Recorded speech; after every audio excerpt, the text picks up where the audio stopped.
Dito ako sa San Lazaro Hospital.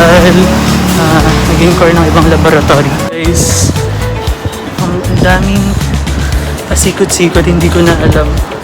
May pinapapuntahan sa akin, parang laboratory nila. Hindi ko alam kung ano to. Tingnan nyo naman.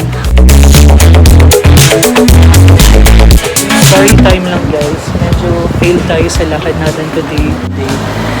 Kasi yung test na hinahanap ko is wala dito. And kahit naman sa ibang ospital, kahit mga kilalang ospital, hindi pa sila nagkakandak ng ganong test. And hirap na ako.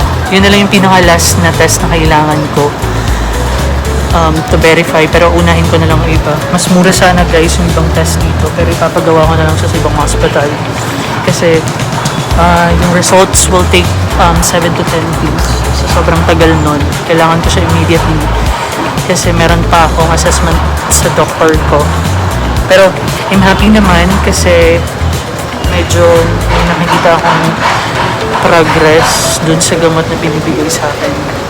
And I'm hoping na sana maka-recover na ako ASAP.